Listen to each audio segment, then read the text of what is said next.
What's good, YouTube? Finally just got my Grim Knight in the mail. Super out of breath from just getting out of the box and loading on the table. Super heavy. Been pumped to get this piece. I'm gonna go back and forth between my iPhone and my GoPro footage to kind of test some video stuff for this. But yeah, without further ado, let's build this.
So this is all gonna be GoPro footage. Dang, this thing's crazy. I already know how I want to have it set up because I've already seen like the reviews and everything else like that. But here's everything that comes in the box. It's honestly insane. I just had a little oops. It wasn't it was totally my fault. I accidentally just knocked this off the table, but because the paint is black, I'll glue that back together and you'll barely even be able to tell something was wrong with it. I ordered the deluxe version because they said it comes with that art print too, and I can't find the art print. So I'll update on that in a bit. Let's keep building. I don't personally get why you would display it with any other hands. Maybe you know, space is obviously a reason or something like that. But I do gotta say, like, the magnets are all strong and stuff like that, but these do fit in pretty, I don't know, looser than I would like, but they're secure, but we'll keep going. All right, so good progress. I can't help but feel like I did something wrong in this area with the guns, but maybe not because they are all individually fitted. I'm gonna have to figure out something to do with the chains or go get my own nails out of my garage, because the little pegs that are supposed to be plugged in I can't find them anywhere in the box. But so I might have to rig up my own chain way to do it. It's definitely a little bit more complicated of your typical statue. Nothing too crazy, but yeah, we'll see.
filming this today because I started feeling like sick out of nowhere last night after I was done with this. So I woke up pretty sick today, took a bunch of Dayquil and stuff. But overall, I really like the statue. Definitely a lot of pieces to put together. Since I was missing those little nails for the chains on the bottom, I just got some little like staples and kind of bent them in there so I could just peg the chains to it.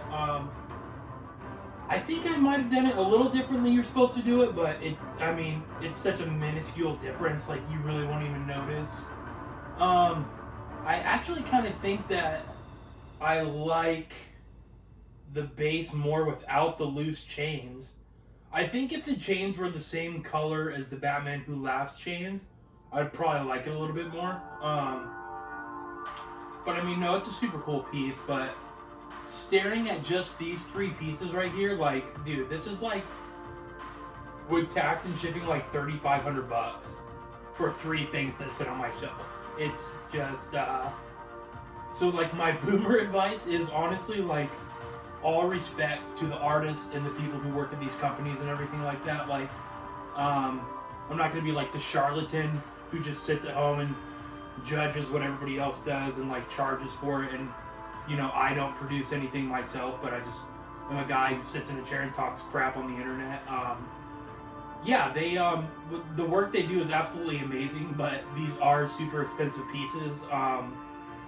Again, just take care of your finances first before, you know, getting into this type of investing, because if you want to get into this for investment purposes, like packaging these things back up and like shipping them and all that stuff, like, not worth it in my opinion. But again, that's just my opinion. Yeah, I don't know, dude. Boomer advice: before you make any big purchases, you know, don't forget to always have enough money in the bank to buy new tires when you need it, oil change. You never know what kind of like medical emergency could pop up. Yeah, just make good financial decisions. If you're ever wondering what you do with these statues, like once you get them and you do have a big collection, just watch. This is what you do. You just sit here and you stare at it. That's the only value it adds to your life. I'm trolling a little bit, of course. There's a lot of nostalgia with stuff like this. Obviously not the Knights Metal line specifically as like a little kid, but just getting cool stuff, which is, you know, I like Lego, sneakers, anything like that from, you know, that reminds you of your childhood. There's a lot of value in nostalgia. It's just investing in this type of nostalgia is quite expensive, but I don't know. I'm already reevaluating how many I want to buy.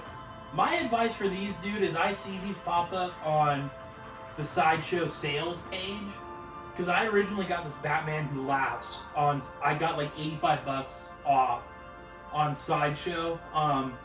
I'd say don't let the FOMO get the best of you, and don't go into debt collecting, because a lot of pieces I didn't think I'd be able to get, I've already seen them on the sales page. I got a Harley Quinn on the way that was like 40% off on a 24-hour flash sale on Sideshow. It was normally, maybe it wasn't 40% off. It was normally like $1,200 and I got it for $850. I got the Rogue X-Men. They were unfortunately out of the exclusive with the extra hair, but I got that one for cheaper. I got Bane from Prime 1 on the way, the Venom Bane. It was marked down from $990 to $500. So just you know, if you don't have a ton of liquid asset, just know that you're not going to be able to get all of them. And if, like, so for me personally, getting the statues, it's like, just get what you want. You know what I mean? It doesn't, you don't have to have a complete line, because there's complete lines that I don't like every piece in the line. So far, it has just worked out that this line has, you know, came into my possession, because I love the darker imagery. That is why I like DC a lot. It's just a lot more dark. But yeah, don't let the FOMO get the best of you. Get what you can get if you have to have it. But at the end of the day, take care of your finances first, like I said. And they're super cool to have, and they look awesome. My girlfriend's definitely probably losing patience with me at this point with all my collections and hobbies. Like, that PS5 sitting right there, I still haven't even taken it out of the box. That was an impulse buy, because I've been trying to get one since they came out. and I was finally selected on Best Buy site to check out and get it, so I haven't even used it yet. So my addictive personality is bad, dude. Like, I have such a bad addiction problem, because it really is an addiction problem, and, you know, thankfully I'm blessed enough to have some more disposable income compared to a lot of people, and I'm definitely blessed and fortunate for that, and yeah, I don't know. Thanks for watching.